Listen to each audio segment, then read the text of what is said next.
कुछ वैज्ञानिक मंगल ग्रह पर रिसर्च करने आए थे ताकि वे पता लगा सकें कि आखिर मंगल ग्रह पर जीवन कैसा था। सब कुछ ठीक चल रहा था, लेकिन तभी उन्हें खबर मिलती है कि वहाँ तूफान आने वाला है। अब उन्हें तुरंत अपने स्पेस शिप में जाना होगा। सभी वैज्ञानिक अपनी स्पेस शिप में जाने लगते हैं, लेकिन तभी मार्क से एक भारी चीज टकरा जाती है और वह तेज हवाओं में उड़कर दूर चला जाता है। मार्क का अपने साथियों से संपर्क टूट जाता है, जिससे उन्हें लगता है कि मार्क अब नहीं रहा और वे धरती की ओर निकल जाते हैं। लेकिन मार्क अभी भी जिंदा था। उसके पेट में लोहे की रॉड घुस गई थी, जिससे उसे बहुत दर्द हो रहा था। वह जैसे तैसे करके चेम्बर के पास पहुंचता है और अंदर जाकर अपना इलाज करता है। मार्क धरती से संपर्क करने की कोशिश करता है, लेकिन हर बार असफल हो जाता है। उसे पता था कि अब अगला स्पेसशिप 4 साल बाद आएगा, लेकिन इतने समय तक वह जिंदा कैसे रहेगा, क्योंकि उसके पास खाने के लिए बहुत थोड़ा ही खाना था। अब मार्क कुछ सोचने लगता है। तभी वह कुछ आलू देखता है और उनकी खेती करने की तैयारी करता है। वह मंगल की मिट्टी लाकर चेम्बर में फैला देता है, लेकिन अब सबसे बड़ी समस्या पानी की थी। अब तक हमने देखा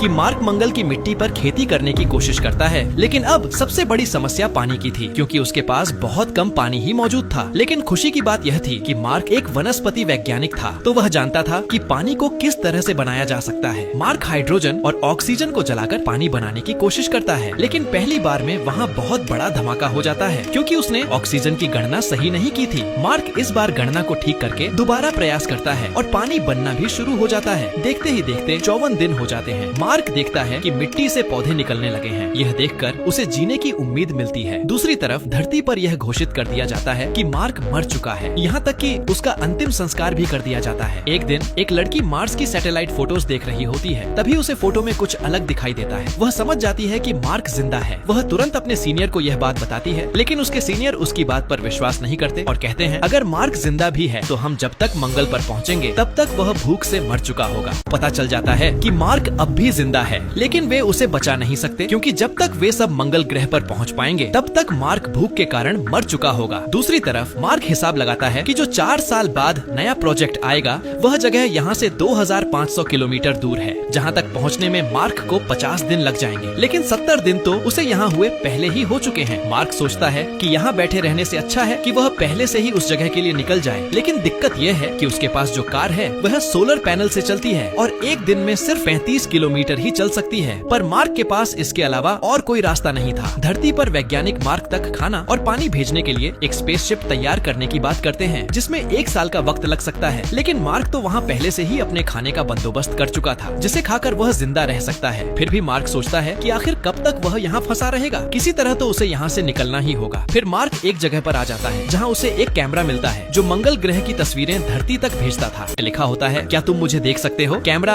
हाँ बोर्ड की तरफ घूम जाता है। यह देखकर मार्क बहुत खुश होता है। वह उनसे अल्फाबेट शब्दों में बात करने लगता है। इस बातचीत में मार्क को बताया जाता है कि उसके लिए खाना भेजा जा रहा है। तब मार्क पूछता है वो वैज्ञानिक जिनके साथ मैं यहाँ आया था वे तो अभी भी धरती की तरफ जा रहे होंगे, क्या तुमने उन्हें बताया कि मैं यहीं पर हूँ? वे कहते हैं नहीं, पर अब बता देते हैं। जैसे ही उन वैज्ञानिकों को यह बात पता चलती है तो उन्हें बहुत दुख होता है। मार्क अपना हर दिन आलू खाकर ही बिताता है, लेकिन एक रात जब वह ऑक्सीजन को स्टेबल कर रहा होता है तभी चैम्बर में ब्लास्ट हो जाता है और उसका हेलमेट टूट जाता है। इसके कारण मार्क को ऑक्सीजन लेने में दिक्कत होती है। वह जल्दी से हेलमेट पर टेप चिपका देता है। ऐसा करने से काफी हद तक ऑक्सीजन हेलमेट से बाहर नहीं निकलती, लेकिन इस हादसे से आलू की फसल पूरी तरह खराब हो जाती है। अब सवाल उठता है मार्क क्या खाएगा? ब्लास्ट होने के कारण आलू की फसल पूरी तरह खराब हो जाती है। यह देखकर मार्क बहुत दुखी होता है, लेकिन वह हार नहीं मानता। वह चैम्बर को फिर से रिपेयर करता है और उसके अंदर ऑक्सीजन को स्थिर कर देता है, जिससे वह बिना स्पेस सूट के सांस ले सकता है। अब मार्क के पास सिर्फ 1 से 2 महीने का खाना ही बचा होता है। उसे सरवाइव करने के लिए कम खाना खाना पड़ेगा। दूसरी तरफ वैज्ञानिक खाना और पानी को रॉकेट में भरकर उसे मंगल ग्रह के लिए लॉन्च करते हैं, लेकिन रॉकेट कुछ ही समय में ब्लास्ट हो जाता है। वैज्ञानिकों की आखिरी उम्मीद भी टूट जाती है। जब मार्क को इस बात का पता चलता है तो वह भी थोड़ा दुखी होता है और कहता है अगर मैं न भी रहूं तो मेरी माँ से कहना कि उनका बेटा देश के लिए कुर्बान हो गया। जब वैज्ञानिक चीन से मदद मांगते हैं तो चाइना उनकी मदद के लिए तैयार हो जाता है। उनका स्पेसशिप 28 दिनों बाद रवाना होगा, जिसके जरिए मार्क को रेस्क्यू किया जाएगा। वहाँ एक और व्यक्ति मौजूद होता है जो यह सुझाव देता है कि जो स्पेसशिप धरती पर वापस आने वाली है क्यों न उसी को दोबारा मंगल ग्रह पर भेजा जाए। लेकिन ऐसा करना बहुत रिस्की था। इससे बाकी साइंटिस्ट की जान को खतरा भी हो सकता है कि वैज्ञानिक धरती पर लौट रहे स्पेसशिप को